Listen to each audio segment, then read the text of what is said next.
In this video, we're going to begin talking about the review for the quiz over dot products and cross products. And in the first question, we're given u equals 3, -1, 4, and v equals a, 5a, and we're asked for what value of a are the two vectors perpendicular. Well, in order for the two vectors to be perpendicular, their dot product needs to be 0. So let's find their dot product and work from there.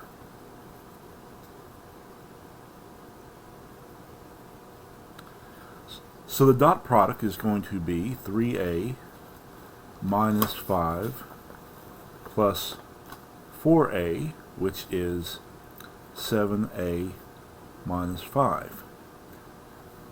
And as we said, the dot product has to be 0 in order for the two vectors to be perpendicular. So let's set it equal to 0 and solve for a. Well, that tells us that 7a equals 5 and a equals 5 divided by 7. In question number 2, we're asked, what is the angle theta in radians of separation between the lines y equals x and y equals 7x? Well, we have talked about the angle between two vectors, and that's basically what this is asking for. The only problem is that we're not given vectors.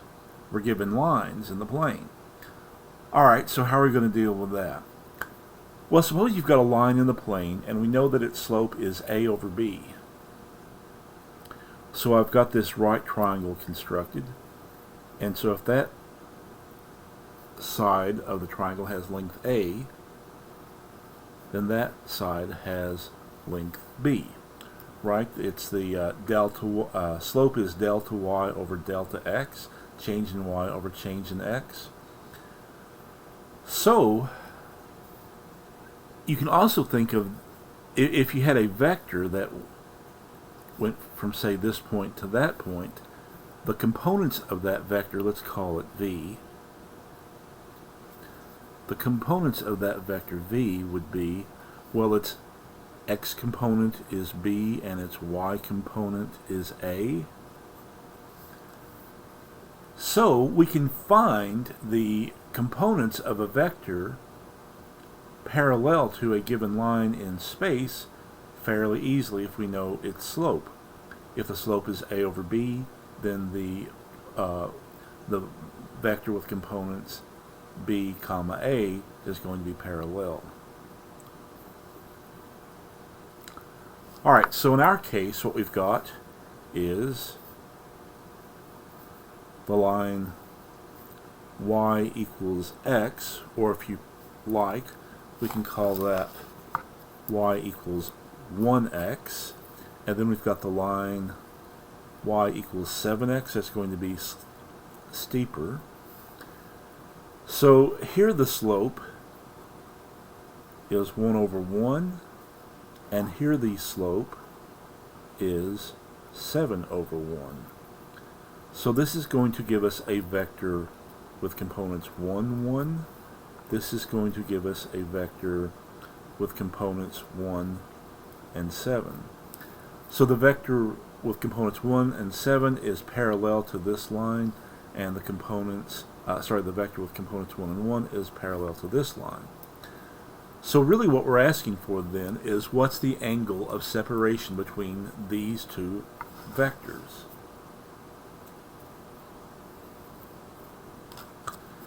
So you remember that the cosine of the angle theta, where theta is the angle between them, between the two vectors, is going to be the dot product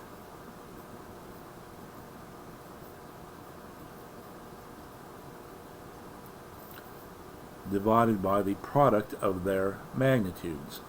Well, the magnitude of this vector is going to be the square root of 1 plus 49, square each of those components, that's square root of 50. And then here you square each of the ones and you get 1 in each case, so 1 and 1 is 2, square root of 2.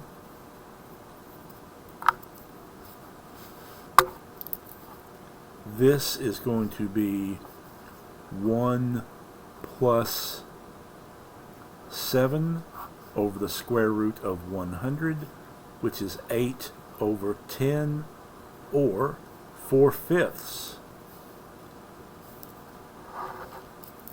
So that the angle, or the cosine of the angle theta, is 4/5. That tells us that theta is the inverse cosine of 4/5. And that is a good enough answer for me. It's the exact answer, so in some ways it's even preferable to a calculator approximation. In question number 3, we are told that for some vector u, the dot product u dot u is equal to 23, and we are asked for the magnitude of the vector u. Well, we have said that if we take the dot product of a vector with itself, that what we're getting is the square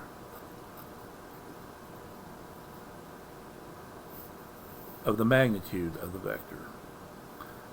So in this case, this is 23. So to solve for the magnitude of u, we take the square root of each side, and we get root 23.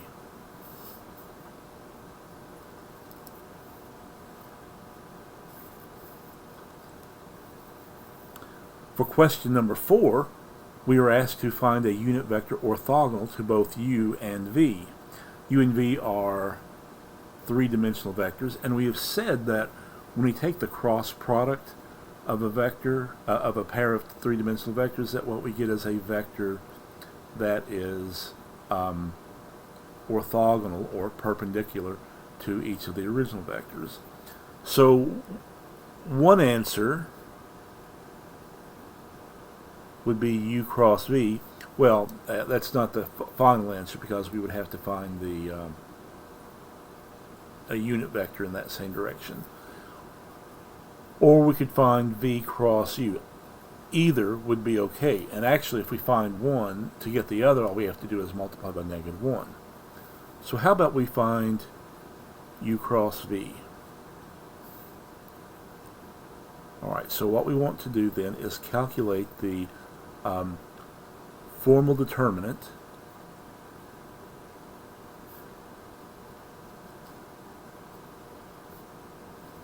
that is 3 by 3, and in the top row we're going to have ijk. In the second row we're going to have the components of u, and in the third row we're going to have the components of v.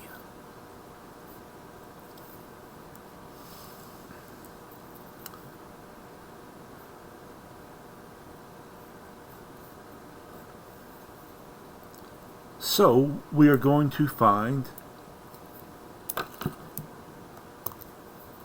the determinant, or this 2 by 2 determinant. And you remember how to do that. We multiply the components in this diagonal, and then we subtract the product of components in this diagonal. So that would be -1, because -1 times 1 is 1. And then we need to subtract 4 times 5, which is 20. Now you remember that you need to switch the sign for j, and then we find the 2 by 2 determinant. So that's going to be 3 times 1 is 3, minus 0 times 4, that's 0. And then we switch back to positive k. Let's see, so that's going to be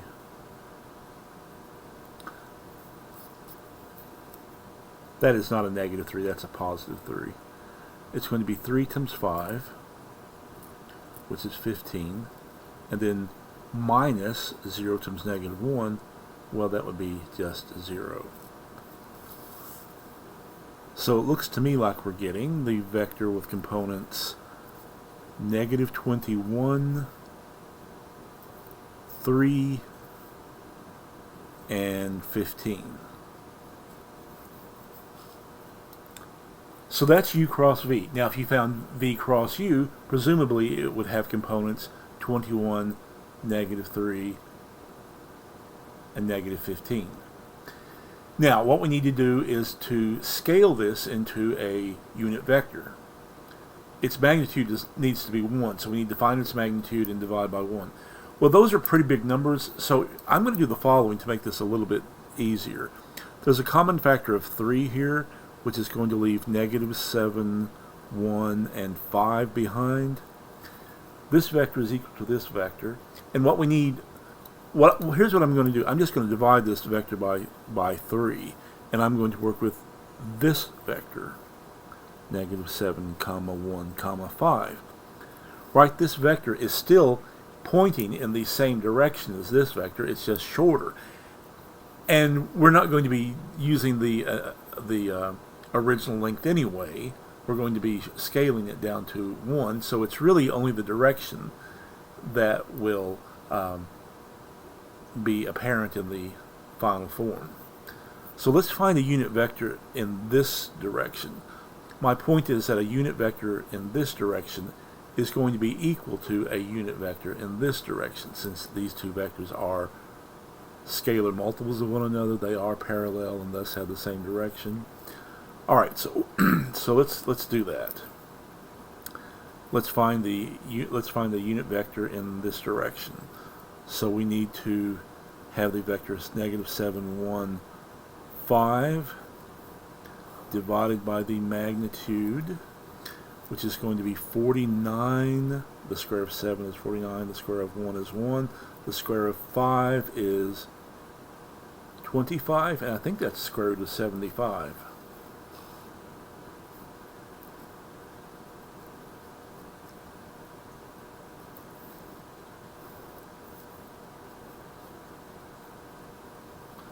So notice that your answers aren't always pretty.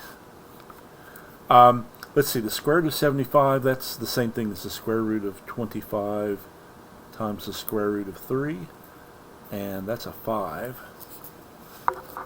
So this would be the same thing as -7, 1, 5 divided by 5 root 3. I don't think that's really going to simplify any, so I'm going to leave it just as it is. I just realized that I made a sign mistake.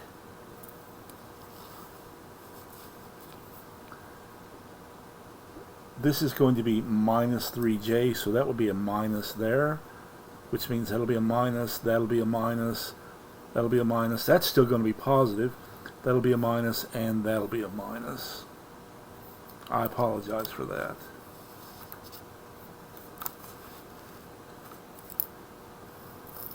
There's her answer.